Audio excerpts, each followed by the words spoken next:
범죄자가 웃으며 법정을 나섭니다. 2,100억 원대 범죄 조직의 핵심 인물이 고작 700만 원을 내고 자유의 몸이 된 순간입니다. 그녀의 환한 미소는 수천 명의 피해자와 그 가족들에게 어떤 의미일까요? 3년간 국경을 넘나들며 거대 범죄 조직을 추적해온 한 수사관이 있습니다. 대만, 홍콩, 캄보디아를 잇는 거대한 그림자, 타이베이 101 빌딩의 호화 사무실 뒤에 숨겨진 진실, 26대의 페라리와 11채의 저택으로 위장된 범죄의 흔적. 합법적 기업의 탈을 쓴 조직은 어떻게 수천 명을 속였을까요? 그리고 왜 법은 그들을 막지 못했을까요? 국제범죄 수사의 최전선에서 목격한 충격적인 현실. 지금부터 그 이야기를 시작합니다. 본격적인 이야기에 앞서 잠시 안내 말씀드립니다. 영상이 마음에 드셨다면 구독과 좋아요로 응원 부탁드립니다. 안녕하세요. 저는 이현우입니다. 한국경찰청 국제범죄수사대 소속이죠. 지난 3년간 제가 추적해온 사건의 결말을 지켜보는 지금 이 순간, 솔직히 말씀드리면 착잡합니다. 대만 타이베이 지방검찰청 앞이었어요. 2025년 11월 4일 선선한 바람이 부는 오후였습니다. 저는 대만 동료 검사들과 함께 건물 밖에 서 있었죠. 우리가 기다리던 사람이 곧 나올 예정이었거든요. 31세 여성이 검찰청 정문을 통과했습니다. 가슴이 깊게 파인 티셔츠에 헐렁한 체크무늬 셔츠를 걸친 모습이었어요. 그런데 제 눈길을 사로잡은 건 옷차림이 아니었습니다. 그녀의 표정이었죠. 환하게 웃고 있었어요. 이가 다 드러날 정도로 활짝 웃으며 가벼운 발걸음으로 걸어 나왔습니다. 마치 쇼핑을 마치고 나오는 것처럼 편안한 모습이었죠. 그 순간 옆에 서 있던 대만 검사가 작게 한숨을 쉬었어요. 15만 대만 달러로 끝이네요. 우리 돈으로 약 700만 원입니다. 그녀가 낸 보석금이었죠. 저는 손에 들고 있던 파일을 내려다봤습니다. 3년간 모은 수사 자료였어요. 그 안에는 2,100억 원이라는 숫자가 적혀 있었습니다. 2,100억 원. 우리가 압수한 범죄 수익의 규모였어요. 그리고 700만 원. 그녀가 자유를 되찾기 위해 낸 금액이었죠. 이 두 숫자 사이의 간극이 제 머릿속을 떠나지 않았습니다. 류춘이라는 이름의 이 여성은 5년간 국제범죄 조직에서 일했습니다. 조직의 재무 책임자 바로 곁에서 비서로 근무했죠. 오클랜드 공가대학을 졸업한 고학력자였어요. 단순히 서류를 정리하는 비서가 아니었습니다. 그녀는 캄보디아에서 벌어진 대규모 사기 범죄의 불법 자금을 대만으로 옮기는 일을 담당했어요. 국경을 넘나드는 자금 세탁의 핵심 고리였죠. 우리가 확보한 증거만 해도 수백 페이지에 달했습니다. 하지만 법은 증거만을 말합니다. 그리고 보석 제도는 피해자의 권리이기도 하죠. 대만 법원은 그녀에게 15만 대만 달러의 보석금을 책정했고 그녀는 그 돈을 냈습니다. 합법적인 절차였어요. 저는 그녀가 택시를 타고 사라지는 모습을 지켜봤습니다. 그날 저녁 그녀의 석방 사진이 인터넷에 퍼졌어요. 대만과 홍콩의 언론이 일제히 보도했죠. 그리고 댓글창이 폭발했습니다. 많은 가족을 산산조각 내놓고 웃다니. 범죄 수익은 2,100억 원인데 보석금은 겨우 700만 원? 이게 정의인가요? 피해자 가족들의 분노가 화면을 가득 채웠어요. 저 역시 그들의 심정을 이해했습니다. 3년간 이 사건을 파헤치며 만났던 피해자들의 얼굴이 떠올랐거든요. 캄보디아로 취업한다고 떠났다가 연락이 끊긴 20대 청년. 투자하면 높은 수익을 준다는 말에 속아 전 재산을 잃은 가족. 그들의 고통 위에 세워진 2,100억 원이었습니다. 그리고 그 돈의 흐름을 관리했던 사람이 지금 자유롭게 걸어다니고 있었죠. 법적으로는 문제가 없었지만 감정적으로는 받아들이기 어려운 현실이었습니다. 저는 호텔로 돌아와 노트북을 켰어요. 3년 전의 파일을 열었습니다. 이 모든 게 어떻게 시작됐는지 다시 확인하고 싶었거든요. 화면에 떠오른 첫 번째 보고서의 날짜는 2022년 가을이었습니다. 그때는 몰랐어요. 이 사건이 얼마나 크고 복잡한 조직과 연결되어 있는지, 그리고 3년 뒤에도 여전히 싸우고 있을 거라는 것도요. 2022년 9월이었습니다. 서울 서대문구에 위치한 경찰청 국제범죄수사대 사무실에서 저는 한 통의 보고서를 받았어요. 외교부에서 올라온 문서였죠. 캄보디아 현지에서 한국인 실종 신고가 급증하고 있습니다. 보고서를 넘기며 숫자를 확인했어요. 지난 6개월간 30명이 넘는 한국인이 캄보디아에서 연락이 끊겼다고 했습니다. 대부분 20대에서 30대 초반의 젊은이들이었죠. 공통점이 있었어요. 모두 좋은 조건의 일자리를 제안받았다는 거였습니다. 높은 급여, 숙식 제공, 비자 지원까지. SNS나 구인 사이트를 통해 연락을 받았고 현지로 건너갔다가 사라졌죠. 저희 팀장이 회의를 소집했습니다. 7명의 수사관이 회의실에 모였어요. 스크린에는 캄보디아 지도가 떠 있었죠. 수도 푸놈펜과 시아누크빌의 빨간 점이 여러 개 찍혀 있었습니다. 이 지역들에서 집중적으로 실종 사례가 보고되고 있어요. 팀장이 설명을 이어갔습니다. 캄보디아만이 아니었어요. 미얀마, 라오스, 태국에서도 비슷한 패턴의 실종 사례가 발생하고 있었죠. 동남아시아 전역의 문제였습니다. 현지 경찰과 협조해서 한 곳을 급습했습니다. 화면이 바뀌었어요. 낡은 건물 안의 사진이었습니다. 좁은 방에 책상이 빽빽이 들어차 있고 각 책상마다 컴퓨터와 전화기가 놓여 있었죠. 그리고 사람들이 감금된 채 일하고 있었습니다. 사기 콜센터였어요. 강제로 끌려온 사람들이 하루 종일 전화를 걸고 메시지를 보내며 사기를 치는 곳이었죠. 투자 사기, 로맨스 스캠, 보이스피싱. 온갖 종류의 범죄가 그곳에서 이루어지고 있었습니다.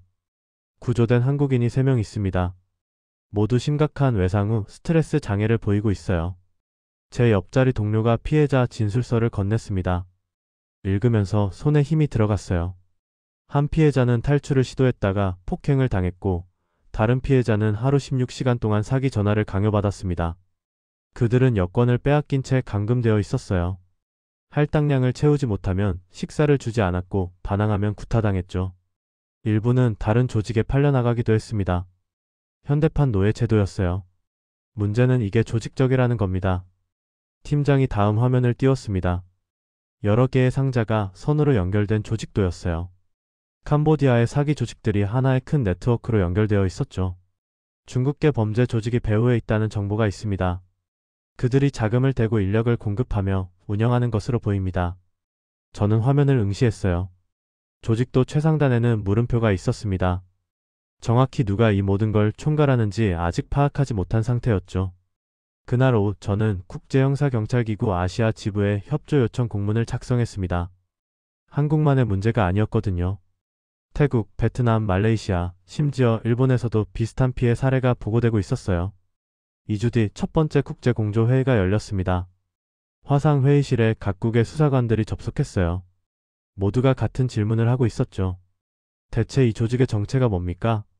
그때 대만 측 수사관이 한 가지 정보를 공유했습니다. 프린스 그룹이라는 이름이 처음 등장한 순간이었어요. 대만에 본사를 둔 것처럼 위장한 기업이었죠.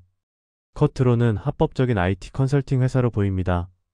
하지만 내부를 들여다보니 캄보디아의 사기 조직들과 연결되어 있더군요. 대만 수사관이 보내준 자료를 확인했어요. 프린스 그룹은 타이베이 101 빌딩에 사무실을 두고 있었습니다. 대만에서 가장 유명한 건물이죠. 그곳 15층과 49층을 사용하고 있었어요. 사무실 임대료만 연간 수억 원입니다. 직원도 10명이 넘고요. 겉으로 보기에는 성공한 기업이었습니다. 하지만 그 자금의 출처가 문제였어요. 캄보디아에서 벌어들인 불법 수익이 대만으로 흘러들어가고 있었거든요. 저는 그날 밤 늦게까지 자료를 정리했습니다. 프린스 그룹에 대해 알려진 정보는 아직 많지 않았어요. 하지만 한 가지는 분명했죠. 이 조직이 동남아시아 사기 범죄의 핵심이라는 것. 다음 날 아침 저는 팀장에게 건의했습니다. 프린스 그룹 추적에 집중해야 합니다. 이들이 무너지면 캄보디아의 사기 조직들도 타격을 받을 겁니다. 팀장이 고개를 끄덕였어요. 그렇게 저는 3년간의 긴 추적을 시작했습니다. 당시에는 이 일이 제 인생에서 가장 복잡하고 어려운 수사가 될 줄 몰랐죠. 2023년 초였습니다. 저는 대만 타이베이에 있었어요. 현지 수사기관과 협력하기 위해 파견된 상태였죠. 타이베이 101 빌딩 앞에서 고개를 들어 하늘을 올려다봤습니다. 508m 높이의 이 건물 안 어딘가에 프린스 그룹이 있었어요. 15층과 49층, 두 개 층 전체를 사용하고 있었죠. 건물 안으로 들어가 로비를 둘러봤습니다. 고급스러운 대리석 바닥과 세련된 인테리어가 눈에 들어왔어요. 천주 회장은 거의 모습을 드러내지 않습니다. 대만 수사관이 말했어요. 우리는 빌딩 맞은편 카페에 앉아 있었죠.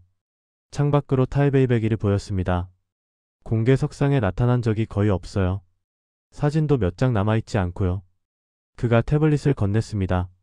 화면에는 50대 중반으로 보이는 남성의 흐릿한 사진이 떠 있었어요. 몇 년 전 경제포럼에서 촬영된 것이라고 했죠. 천즈. 프린스 그룹의 회장이자 이 모든 조직의 정점에 있는 인물이었습니다. 하지만 그에 대해 알려진 정보는 놀라울 정도로 적었어요. 회사 등기부를 확인했습니다. 저는 노트북을 열어 자료를 보여줬어요. 프린스그룹은 2018년에 설립됐습니다. IT 컨설팅과 소프트웨어 개발을 주업으로 표기했죠. 자본금은 10억 대만 달러, 우리 돈으로 약 470억 원이었습니다. 문제는 이 회사가 실제로 무슨 일을 하는지 명확하지 않다는 겁니다. 대만 수사관이 고개를 끄덕였어요. 회사 홈페이지는 존재했지만 내용이 모호했습니다. 클라이언트 명단도 구체적인 프로젝트 사례도 없었죠. 그저 화려한 문구와 추상적인 비전만 나열되어 있었어요. 직원들을 몇 명 접촉해봤습니다. 그가 말을 이었어요. 프린스그룹에서 일한다는 사람들을 찾아가 인터뷰를 시도했다고 했죠. 대부분 입을 열지 않았습니다. 한 명만이 조심스럽게 이야기했어요. 업무 내용에 대해 묻지 말라고 서약서를 썼답니다. 위반하면 거액의 위약금을 물어야 한다고요. 비밀 유지 계약이었습니다. 일반 기업에서도 흔히 쓰이는 계약이죠. 하지만 프린스그룹의 계약 조건은 유난히 엄격했어요. 직원들조차 회사 전체 구조를 파악하지 못하도록 철저히 통제했습니다. 저는 다음 몇 주 동안 프린스그룹의 자금 흐름을 추적했어요. 대만 금융감독당국의 협조를 받아 계좌 거래 내역을 분석했죠. 패턴이 보이기 시작했습니다. 매달 일정 금액이 캄보디아에서 입금됐어요. 여러 개의 페이퍼 컴퍼니를 거쳐서 들어왔죠. 금액을 쪼개고 경로를 복잡하게 만들어 추적을 어렵게 했습니다. 전형적인 자금 세탁 수법이네요. 제 옆에서 자료를 보던 대만 검사가 말했어요. 그가 옳았습니다. 캄보디아에서 사기로 벌어들인 돈을 합법적인 기업 수익인 것처럼 위장하는 과정이었죠. 입금된 돈은 다시 여러 용도로 나갔습니다. 일부는 부동산 구입에 사용됐어요. 타이베이 시내 고급 주택가에 11채의 저택을 샀죠. 모두 페이퍼 컴퍼니 명의였습니다. 또 다른 돈은 고급 차량 구입에 쓰였어요. 페라리, 람보르기니, 벤틀리. 26대의 외제차가 프린스그룹과 연결된 회사들 명의로 등록되어 있었습니다. 이 사람들은 돈을 숨기는 동시에 과시하고 있어요. 저는 압수한 차량 사진들을 넘겨봤습니다. 빨간색 페라리 488, 노란색 람보르기니 우라칸. 각 차량의 가격만 수억 원에 달했죠. 프린스그룹은 12개의 관련 기업을 거느리고 있었어요. 텐시라는 회사가 그 중 하나였습니다. 타이베이 101 빌딩 안에 사무실이 있었죠. 명목상으로는 독립적인 기업이었지만 실제로는 프린스그룹의 자금을 관리하는 곳이었어요. 재무 책임자가 리텐이라는 사람입니다. 대만 수사관이 또 다른 사진을 보여줬어요. 40대 초반으로 보이는 남성이었죠. 천즈 회장의 최측근이라고 했습니다. 그리고 이 사람이 리텐의 비서예요. 다음 사진에는 젊은 여성이 나와 있었습니다. 류춘희. 당시 28세였죠.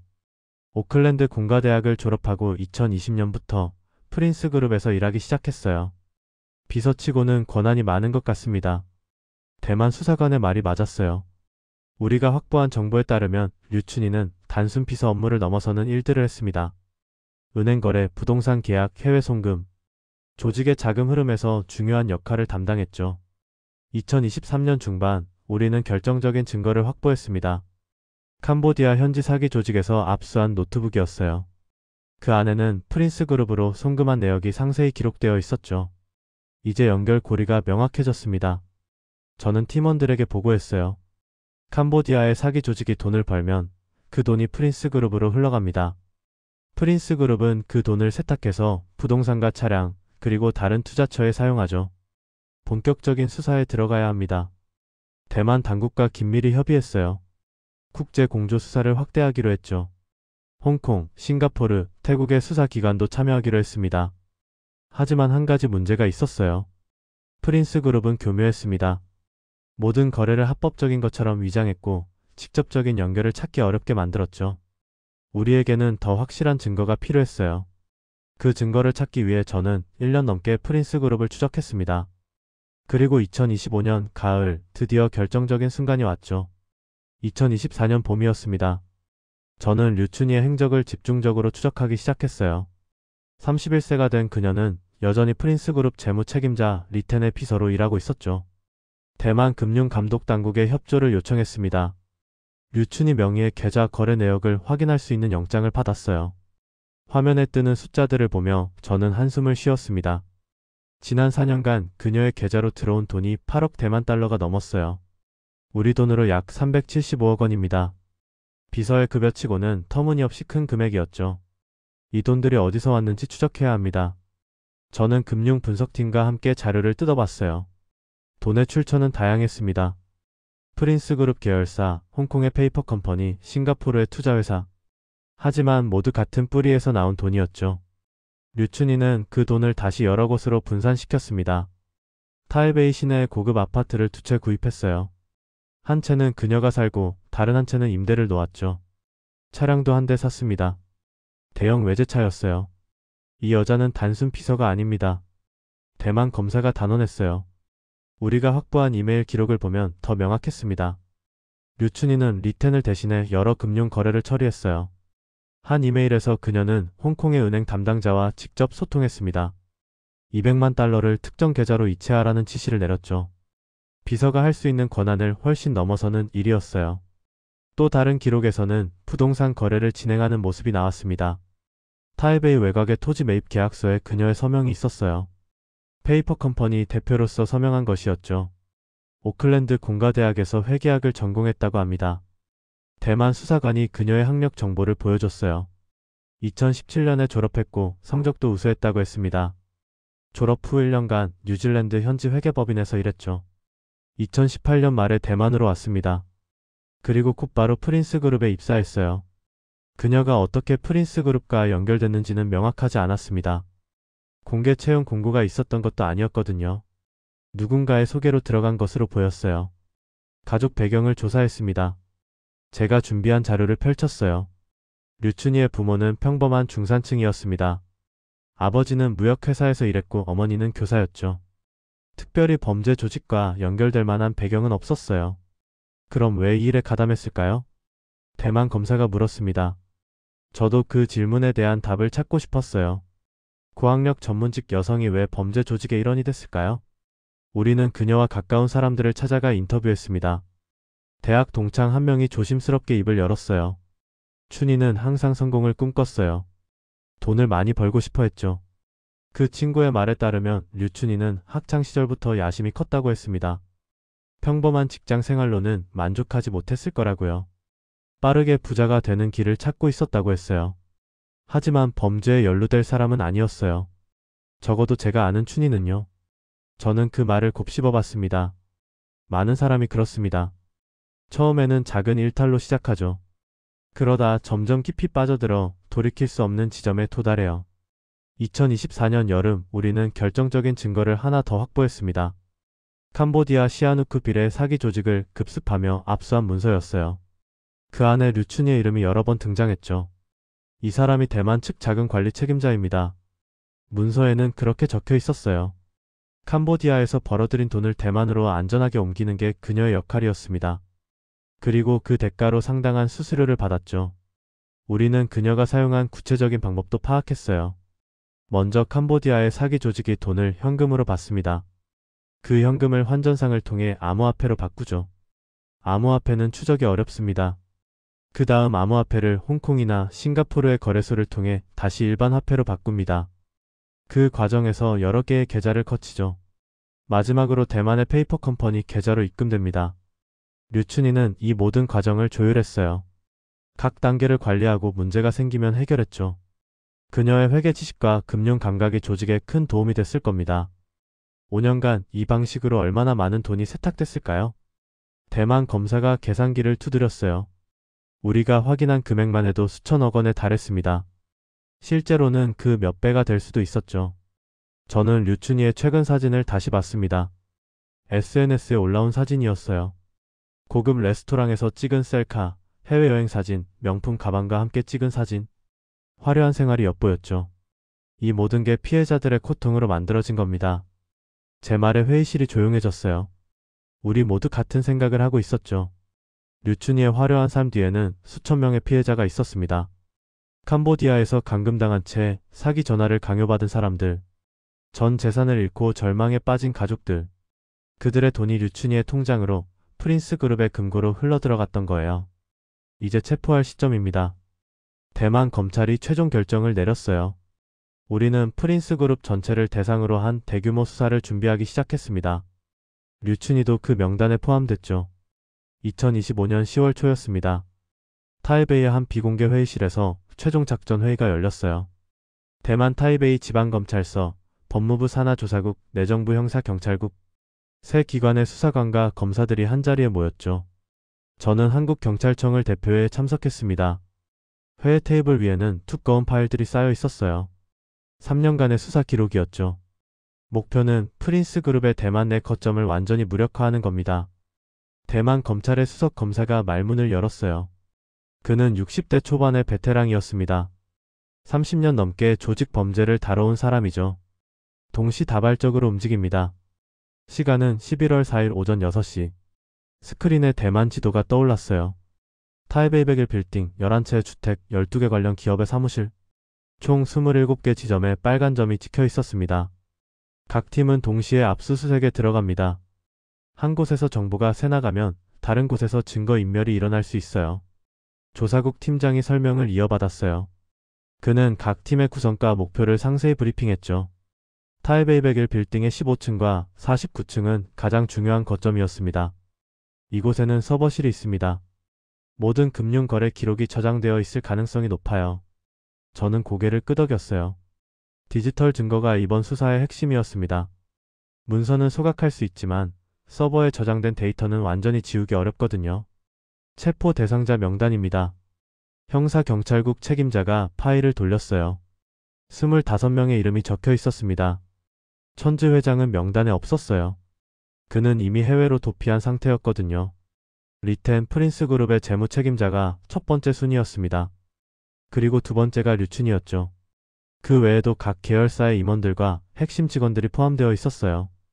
차량도 전부 압수합니다. 26대의 고급 외제차 목록이 나왔습니다.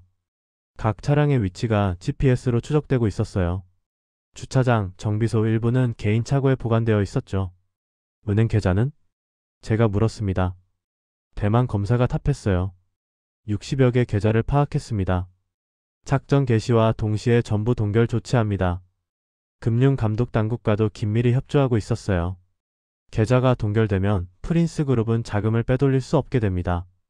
추가 범죄도 막을 수 있죠. 예상 압수 금액은? 최소 45억 대만 달러입니다.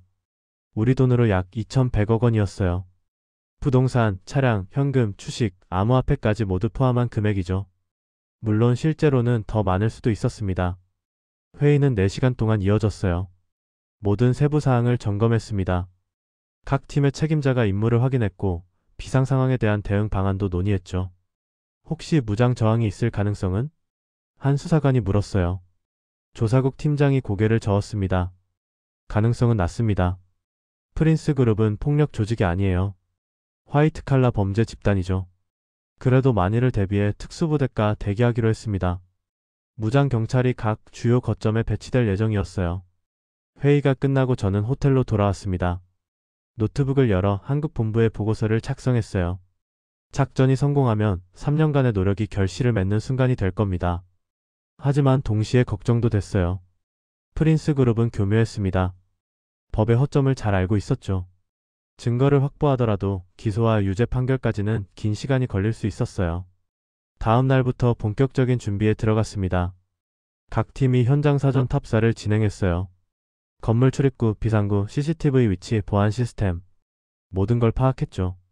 저는 타이베이 101 빌딩을 다시 찾아갔습니다. 관광객인 척 로비를 둘러봤어요. 엘리베이터 배치, 층별 구조, 보안 요원의 동선. 머릿속에 그림을 그렸죠.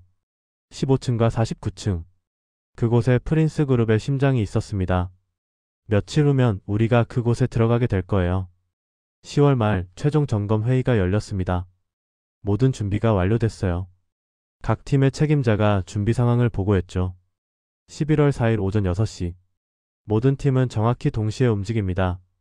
대만 검사가 재차 강조했어요. 타이밍이 중요했습니다. 한 곳에서라도 늦어지면 전체 작전이 위험해질 수 있었거든요. 저는 그날 밤 잠을 이루지 못했습니다. 3년간의 추적이 끝나가고 있었어요. 내일이면 프린스 그룹의 실체가 드러날 겁니다. 그리고 수천 명의 피해자를 위한 정의가 한 걸음 다가올 거예요. 2025년 11월 4일 새벽 5시 30분. 타이베이 시내 곳곳에서 수사관들이 움직이기 시작했습니다. 저는 타이베이 101 빌딩 담당 팀과 함께 있었어요. 검은색 차량 7대가 빌딩 앞에 멈췄죠. 모든 팀 준비 완료. 무전기에서 각 팀의 보고가 들려왔습니다. 27개 거점 모두 준비가 끝났어요. 대만 검사가 시계를 확인했죠. 6시 정각에 동시 진입합니다. 5시 55분. 우리는 차에서 내렸어요. 이른 아침이라 거리는 조용했습니다. 타이베이 101 빌딩의 야간 조명이 하늘을 밝히고 있었죠. 5시 59분. 수사관들이 빌딩 입구 앞에 집결했습니다. 저는 압수수색 영장을 확인했어요. 검사의 서명이 선명하게 찍혀 있었죠. 6시 정각. 출발. 우리는 빌딩 안으로 들어갔습니다. 로비의 보안 요원이 놀란 표정으로 일어섰어요. 대만 검사가 영장을 보여주며 설명했죠. 검찰 조사국입니다. 15층과 49층 프린스그룹 사무실에 대한 압수수색 영장을 집행합니다. 엘리베이터 2대를 나눠 탔습니다.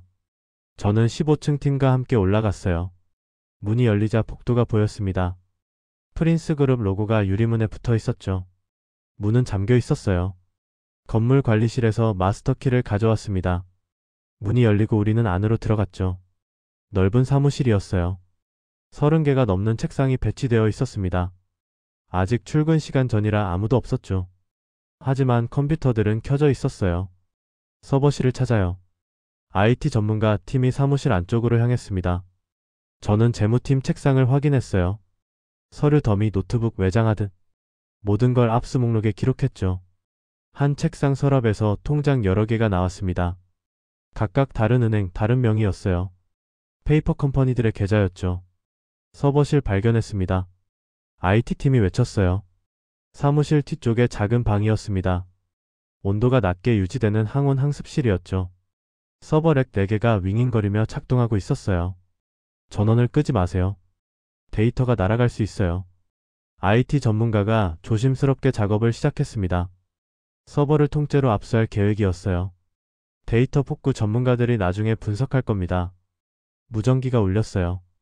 49층 확보 완료. 리텐 체포했습니다. 프린스그룹 재무 책임자가 사무실에 있었나 봅니다. 새벽부터 출근해 있었던 거죠. 아마 무언가를 처리하려던 것 같았어요. 주택 11채 수색 완료. 류춘희 체포. 두 번째 보고가 들어왔습니다. 류춘희는 자택에 있었어요. 수사관들이 도어록을 열고 들어가자 침대에서 일어나는 중이었다고 했죠. 저는 사무실을 계속 수색했습니다. 회의실 캐비넷에서 계약서 파일을 발견했어요. 두껍게 묶인 문서들이었죠. 부동산 매매 계약서, 차량 구입 계약서, 해외 송금 기록. 한 파일에는 캄보디아 관련 문서가 있었습니다. 시아누크 빌의 건물 임대 계약서였어요. 프린스 그룹이 현지에 사무실을 운영하고 있다는 증거였죠. 전 차량 압수 완료. 세 번째 보고. 26대의 고급 외제차가 모두 견인됐습니다. 페라리, 람보르기니, 벤틀리. 각 차량의 시가만 수억 원에 달하는 것들이었어요. 오전 9시가 되자 프린스 그룹 직원들이 출근하기 시작했습니다. 사무실 앞에서 수사관들을 보고 멈칫했죠. 우리는 그들을 회의실로 안내했어요. 여러분은 조사를 받게 될 겁니다. 변호사를 선임할 권리가 있습니다. 대만 검사가 설명했어요. 일부 직원들은 울음을 터뜨렸습니다. 자신들이 범죄 조직에서 일하고 있었다는 사실을 몰랐던 사람들도 있었을 거예요. 오후 2시. 현장 수색이 마무리됐습니다. 압수품 목록이 작성됐어요. 컴퓨터 87대, 서버 4대, 외장하드 132개, 서류 12,000여 장. 디지털 증거만 해도 엄청난 양이었죠. 계좌 동결 완료. 금융감독당국에서 연락이 왔습니다. 60여 개 계좌가 모두 동결됐어요. 통장 잔액을 합치면 12억 대만 달러, 약 562억 원이었죠. 차량 압수 금액까지 합치면 15억 대만 달러를 넘었습니다. 부동산은 아직 정확한 감정가가 나오지 않았지만 30억 대만 달러 이상으로 추정됐어요. 총 압수 금액 45억 2,766만 대만 달러. 대만 검사가 최종 집계를 발표했습니다. 우리 돈으로 약 2,117억 원이었어요. 3년 수사의 결실이었죠. 저는 타이베이 101 빌딩 밖으로 나왔습니다. 언론사 카메라들이 빌딩을 향하고 있었어요. 이미 뉴스가 퍼진 모양이었죠. 이번 수사가 동남아시아 범죄 조직에 큰 타격을 줄 거라고 보십니까? 한 기자가 다가와 물었습니다. 저는 잠시 생각했어요. 솔직히 말하면 모르겠다고 답하고 싶었죠. 프린스 그룹 하나를 무너뜨렸지만 비슷한 조직은 또 생겨날 겁니다. 최선을 다했습니다. 그게 우리가 할 수 있는 일이에요. 그렇게 대답하고 차에 올랐습니다. 호텔로 돌아가는 길 창밖 풍경을 바라봤어요. 타이베이의 거리는 평화로워 보였습니다. 하지만 그 이면에는 우리가 모르는 수많은 범죄가 여전히 일어나고 있겠죠. 체포된 25명 중 23명은 구속됐습니다. 하지만 류춘희를 포함한 2명은 보석으로 풀려났어요. 그 소식을 들었을 때의 허탈함을 지금도 잊을 수 없습니다. 11월 4일 오후 8시. 저는 대만 검찰청 회의실에 있었어요. 오늘 체포된 25명에 대한 구속 심사 결과를 기다리고 있었죠. 23명 구속 결정, 2명 보석 허가. 검사의 말에 저는 고개를 들었습니다. 보석이요? 누구입니까? 류춘희와 텐시 소속 회계사 한 명입니다. 제 표정이 굳었을 겁니다. 대만 검사가 설명을 이어갔어요. 법원이 도주 우려가 낮다고 판단했습니다. 보석금은 류춘희가 15만 대만 달러, 회계사가 10만 대만 달러예요. 15만 대만 달러. 우리 돈으로 약 700만 원이었죠. 저는 파일을 펼쳤습니다. 우리가 압수한 자산 목록이 있었어요. 2117억 원. 압수 금액의 0.0003%군요. 제 말에 회의실이 조용해졌습니다. 모두 같은 생각을 하고 있었을 거예요. 이게 맞는 건가 하는 생각 말이죠. 법적으로는 문제 없습니다. 대만 검사가 말했어요. 그의 목소리에는 무력감이 묻어 있었죠. 보석은 피의자의 권리입니다. 도주 우려, 증거 인멸 가능성 등을 종합적으로 판단해서 법원이 결정하는 거예요. 저도 알고 있었습니다. 법 체계 안에서는 정당한 절차였죠. 류춘희는 초범이었고 대만 시민권자였으며 고정 주소가 있었어요. 법원의 기준으로는 보석을 허가할 만한 조건이었던 겁니다. 하지만 감정은 달랐어요. 5년간 범죄 조직의 자금을 관리했던 사람이 700만 원으로 자유의 몸이 된다는 게 받아들여지지 않았죠. 다음 날 오후 류춘희가 석방됐습니다. 저는 검찰청 앞에 나가 있었어요. 그녀가 나오는 걸 직접 보고 싶었거든요. 오후 2시 30분경 그녀가 나타났습니다. 가슴이 깊게 파인 티셔츠에 헐렁한 체크무늬 셔츠를 걸친 모습이었어요. 그리고 웃고 있었죠. 환하게 이가 다 드러나도록 활짝 웃으며 걸어 나왔습니다. 마치 친구를 만나러 가는 것처럼 가벼운 걸음이었어요. 그 순간 옆에 있던 사진기자가 셔터를 눌렀죠. 저게 웃을 일인가요? 대만 수사관이 중얼거렸습니다. 저도 같은 생각이었어요. 수천 명의 피해자, 2100억 원의 범죄 수익. 그 무게를 그녀는 느끼고 있을까요? 류춘희는 택시를 타고 사라졌습니다. 저는 호텔로 돌아와 뉴스를 확인했어요. 이미 기사가 쏟아지고 있었죠. 프린스 그룹 비서 700만 원의 석방. 2100억 원 범죄에 700만 원 보석금. 한박웃음 지으며 나온 범죄 용의자. 사진도 함께 실렸습니다. 그녀가 웃으며 걸어 나오는 모습이었어요. 댓글이 폭발적으로 달리기 시작했죠. 많은 가족을 산산조각 내놓고 웃다니. 조롱하는 거냐? 이게 정의인가? 대만뿐만 아니라 홍콩 언론도 보도했습니다. 한국 언론도 관심을 보였어요. 동남아시아 전역에서 피해자가 발생한 사건이었으니까요. 피해자 가족들의 반응이 가장 뜨거웠습니다. 한 어머니가 인터뷰에 응했어요. 우리 아들은 캄보디아에서 6개월간 감금당했어요. 하루 16시간 사기 전화를 강요받았죠. 탈출하려다 구타당했고요. 그 돈이 저 여자 통장으로 갔다는 게 믿기지 않아요. 또 다른 피해자 가족은 이렇게 말했습니다. 우리는 전 재산 3억 원을 잃었어요. 투자하면 높은 수익을 준다는 말에 속았죠. 그 돈이 2100억 원의 일부가 됐다고요? 그런데 700만 원으로 풀려나요? 이게 법이에요? 저는 그 인터뷰를 보며 가슴이 무거웠습니다. 수사관으로서 우리는 최선을 다했어요. 3년간 추적하고 증거를 모으고 범인을 체포했죠. 하지만 그 다음은 법원의 몫이었습니다. 대만 법조계에서도 논란이 일었어요. 일부 변호사들은 법원의 결정을 옹호했습니다. 보석은 처벌이 아닙니다. 재판 전까지 피의자의 권리를 보장하는 제도예요. 도주 우려가 없다면 보석은 당연한 권리죠. 하지만 다른 의견도 있었어요. 이 정도 규모의 범죄에 15만 대만 달러는 터무니없이 적습니다. 보석금 산정 기준을 재검토해야 해요. 저는 한국 본부에 보고서를 작성하며 생각에 잠겼습니다. 법과 정의는 때때로 다른 길을 가는 것 같았어요. 법적으로는 정당하지만 정의롭게 느껴지지 않는 순간들이 있죠. 다음 날 아침 대만 검찰이 성명을 발표했습니다. 우리는 법원의 결정을 존중합니다. 그러나 재판 과정에서 피의자의 범죄 사실을 철저히 입증하겠습니다. 류춘희에 대한 공판은 3개월 뒤로 잡혔어요. 그동안 그녀는 자유로운 상태로 지내게 됩니다. 물론 출국 금지 조치는 내려졌지만요.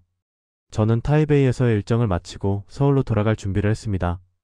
떠나기 전날 밤 대만 동료 검사와 저녁을 먹었어요. 이번 수사는 성공적이었습니다. 그가 말했어요. 저는 고개를 끄덕였죠. 하지만 완전한 성공은 아니에요. 제 말에 그가 쓴웃음을 지었습니다. 우리 둘 다 알고 있었어요. 프린스 그룹을 무너뜨렸지만 천재 회장은 여전히 토피 중이었죠. 그리고 비슷한 조직들은 계속 생겨날 겁니다. 그래도 계속해야죠. 그의 말이 맞았습니다. 완벽할 순 없어도 포기할 순 없었어요. 한 번에 한 조직씩 한 명씩 그렇게 싸워나가는 수밖에 없었죠. 서울로 돌아가는 비행기 안에서 저는 창밖을 바라봤습니다. 구름 위로 해가 지고 있었어요. 3년간의 수사가 끝나가고 있었죠. 하지만 싸움은 계속될 겁니다. 서울로 돌아온 지 일주일이 지났습니다. 경찰청 국제범죄수사대 사무실에서 저는 최종 보고서를 작성하고 있었어요. 3년간의 수사 기록을 정리하는 작업이었죠. 컴퓨터 화면에는 숫자들이 나열되어 있었습니다. 체포된 인원 25명, 압수 금액 2,117억 원, 관련 조직 12개 피해자 추정 수천 명. 객관적인 지표로는 성공적인 수사였어요. 하지만 마음 한편이 무거웠습니다. 류춘희가 웃으며 검찰청을 나서던 모습이 계속 떠올랐거든요. 700만 원의 보석금, 그리고 인터넷을 뒤덮은 대중의 분노. 제 책상 위에는 편지 한 통이 놓여 있었어요. 피해자 가족이 보낸 것이었습니다. 캄보디아에서 사기 조직에 감금됐다가 구조된 청년의 어머니가 쓴 편지였죠. 수사관님 덕분에 아들을 되찾았습니다. 하지만 아들은 예전의 그 아이가 아니에요. 밤마다 악몽에 시달리고 사람들을 무서워합니다. 평생 치료를 받아야 할 거래요. 편지를 읽으며 주먹에 힘이 들어갔습니다. 프린스 그룹을 무너뜨렸지만 피해자들의 상처는 치유되지 않았어요. 잃어버린 시간과 돈, 그리고 마음의 상처. 그 어떤 것도 원래대로 돌아가지 않았죠. 팀장이 제 자리로 왔습니다. 현우 씨 수고 많았어요. 이번 수사는 국제 공조의 모범 사례가 될 겁니다. 감사합니다. 하지만 아직 끝난 게 아니라고 생각합니다. 제 대답에 팀장이 고개를 끄덕였어요. 천재 회장은 여전히 토피 중이었습니다. 인터폴에 적색 수배를 요청했지만 그의 행방은 묘연했죠. 중국 본토에 숨어 있을 가능성이 높습니다. 팀장이 말했어요. 중국은 범죄인 인도 조약이 복잡했습니다. 설령 그의 위치를 파악해도 송환받기까지는 오랜 시간이 걸릴 수 있었어요. 그날 오후 국제형사경찰기구에서 보고서가 왔습니다. 프린스 그룹과 유사한 조직이 베트남과 라오스에서 새롭게 발견됐다는 내용이었어요. 또 시작이군요. 동료 수사관이 한숨을 쉬었습니다. 저도 같은 심정이었어요. 하나를 무너뜨리면 또 다른 하나가 생겨나는 것 같았죠. 왜 이런 조직들이 계속 생기는 걸까요? 젊은 수사관이 물었습니다. 저는 잠시 생각했어요. 돈이 되니까요. 그리고 처벌이 약하니까. 솔직한 대답이었습니다. 사기 범죄는 폭력 범죄보다 위험성이 낮게 평가됐어요. 하지만 피해 규모는 훨씬 클 수 있었죠. 수천억 원, 수만 명의 피해자. 그럼에도 처벌은 상대적으로 가벼웠습니다. 그리고 국경이 있으니까. 제가 덧붙였어요. 범죄자들은 국경을 넘나들며 활동했습니다. 한 나라에서 범죄를 저지르고 다른 나라로 도피하죠. 각국의 법 체계가 다르고 공조수사에는 시간이 걸립니다. 그 틈을 이용하는 거예요. 며칠 뒤 대만에서 연락이 왔습니다. 류춘희의 재판 일정이 잡혔다는 소식이었어요. 첫 공판은 2026년 2월로 예정됐죠. 증인으로 출석해 주실 수 있나요? 대만 검사가 물었습니다. 저는 당연히 가겠다고 답했어요. 3년간의 수사 과정을 증언해야 했으니까요. 그날 저녁 저는 혼자 사무실에 남아 있었습니다. 창밖으로 서울 야경이 보였어요. 수많은 불빛이 반짝이고 있었죠. 이 도시 어딘가에도 범죄가 일어나고 있을 겁니다. 보이스피싱 전화를 받는 노인, 투자 사기에 넘어가는 가족, 취업을 빌미로 해외로 유인당하는 청년. 우리가 모르는 곳에서 피해자가 생기고 있었어요. 저는 책상 서랍에서 한 장의 사진을 꺼냈습니다. 3년 전 캄보디아에서 구조작전에 참여했을 때 찍은 사진이었어요. 좁은 방에 갇혀있던 한국인 청년들의 모습이 담겨 있었죠. 그들의 눈빛을 잊을 수 없었습니다. 공포와 안도가 뒤섞인 표정이었어요. 6개월, 1년, 어떤 이는 2년 가까이 감금당해 있었죠. 우리가 도착했을 때 그들은 울었습니다. 계속해야죠. 혼잣말을 했어요. 류춘희 같은 사람이 700만 원으로 풀려난다고 해서 포기할 순 없었습니다. 법에 한계가 있다고 해서 싸움을 멈출 순 없었어요. 다음 주부터 새로운 사건을 맡게 됐습니다. 필리핀을 거점으로 한 투자 사기 조직이었어요. 한국인 피해자만 200명이 넘었죠. 또다시 긴 추적이 시작될 겁니다. 팀원들과 첫 회의를 했어요. 젊은 수사관들의 열정적인 모습이 보였습니다. 그들에게 제 경험을 전수해주고 싶었어요. 국제범죄 수사는 마라톤입니다. 저는 말했어요. 빠르게 끝나지 않아요. 인내심이 필요하죠. 그리고 때로는 좌절할 겁니다. 범인을 잡아도 처벌이 약할 때, 증거가 부족해서 기소하지 못할 때, 피해자를 구하지 못했을 때, 팀원들이 고개를 끄덕였습니다. 하지만 계속해야 합니다. 우리가 멈추면 피해자는 더 늘어나요. 한 명이라도 더 구하고 한 조직이라도 더 무너뜨리는 게 우리 일입니다. 회의가 끝나고 저는 자리로 돌아왔어요. 노트북을 열어 새 사건 파일을 확인했습니다. 필리핀의 범죄 조직 200명의 피해자, 예상 피해액 500억 원. 숫자들이 화면에 나열됐습니다. 하지만 저는 숫자 너머를 봤어요. 각각의 숫자 뒤에는 사람이 있었습니다. 전 재산을 잃은 가족, 노후 자금을 빼앗긴 노인, 꿈을 잃어버린 청년. 제 전화가 울렸어요. 대만 동료 검사였습니다. 현우, 좋은 소식이 있어요. 천주 회장의 행방에 대한 단서를 찾았습니다. 제 등이 곧게 펴졌어요. 어디죠? 확실하지는 않지만 중국 광둥성에 있을 가능성이 높아요. 중국 당국과 협의 중입니다. 전화를 끊고 저는 미소를 지었습니다. 추적은 끝나지 않았어요. 프린스 그룹의 정점에 있는 인물을 잡을 때까지 우리의 싸움은 계속될 겁니다. 창밖의 서울 야경을 다시 바라봤습니다. 이 도시를, 이 나라를, 그리고 국경 너머의 사람들을 지키는 일. 쉽지 않지만 의미 있는 일이었어요. 류춘희는 웃으며 검찰청을 나갔습니다. 하지만 재판은 이제 시작이에요. 천재는 도피했지만 우리는 추적을 멈추지 않을 겁니다. 한 번에 모든 걸 바꿀 순 없어요. 하지만 한 걸음씩, 한 사건씩 그렇게 나아가는 거죠. 그게 제가 이 일을 계속하는 이유입니다. 저는 키보드에 손을 올렸어요. 새로운 수사 보고서를 작성할 시간이었습니다. 필리핀의 범죄 조직 200명의 피해자. 그들을 위한 싸움이 지금 시작됩니다. 창밖의 서울 야경을 다시 바라봤습니다. 이 도시를, 이 나라를, 그리고 국경 너머의 사람들을 지키는 일. 쉽지 않지만 의미 있는 일이었어요. 류춘희는 웃으며 검찰청을 나갔습니다. 하지만 재판은 이제 시작이에요. 천재는 도피했지만 우리는 추적을 멈추지 않을 겁니다. 한 번에 모든 걸 바꿀 순 없어요. 하지만 한 걸음씩, 한 사건씩 그렇게 나아가는 거죠. 그게 제가 이 일을 계속하는 이유입니다. 저는 키보드에 손을 올렸어요. 새로운 수사 보고서를 작성할 시간이었습니다. 필리핀의 범죄 조직 200명의 피해자. 그들을 위한 싸움이 지금 시작됩니다.